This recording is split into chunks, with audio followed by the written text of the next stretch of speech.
Here's Jason. Even at low speeds, it has to be driven with absolute respect.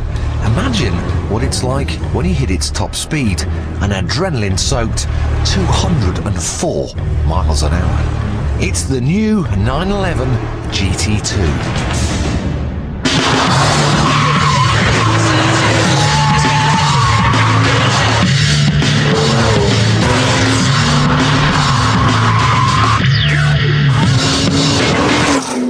So what exactly is it? Well, imagine the most ludicrous, unnecessary things you could do to a 911 Turbo, like add even more power and make it much lighter, and then strip away the safe as houses four-wheel drive system to make it leery, scary and rear-wheel drive. Well, that's exactly what the GT2 is. Wimps and girls need not apply. Previous GT2s have been nicknamed the Widowmaker, as drivers tend to find it tricky staying out of the bushes. This one promises to take even more scalps with an incredible 530 brake horsepower. No 911 has ever been so powerful.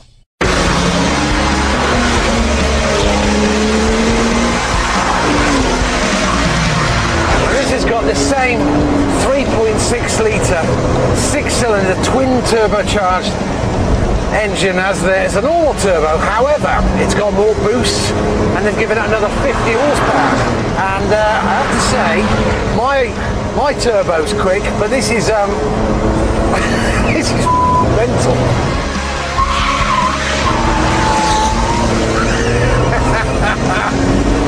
The GT2 is fitted with variable vane turbos, just like the 911 Turbo.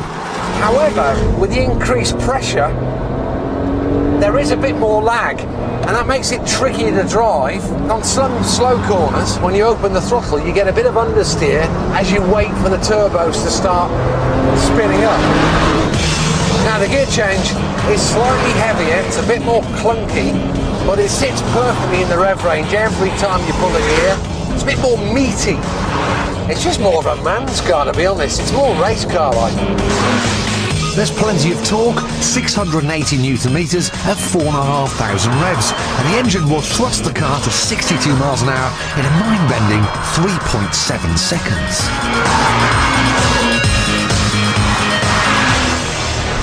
But in order to do that, we need to initiate launch control. So make sure traction control is on, into first gear, clutch fully down, foot flat out on the throttle, computer hold to the 5,000 revs, about 0.89 bar, and then when you're ready, off the clutch. 60 miles an hour.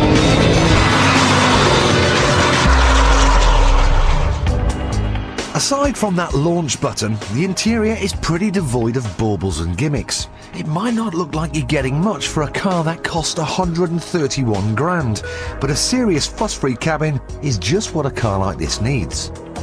Perfect carbon bucket seats, a perfect steering wheel and perfectly placed pedals. There's nothing to distract you from the job in hand of trying to tame the beast. There she goes. The chassis is so well set up, you can make it do whatever you want. It's a bit snappy, but it's fantastic.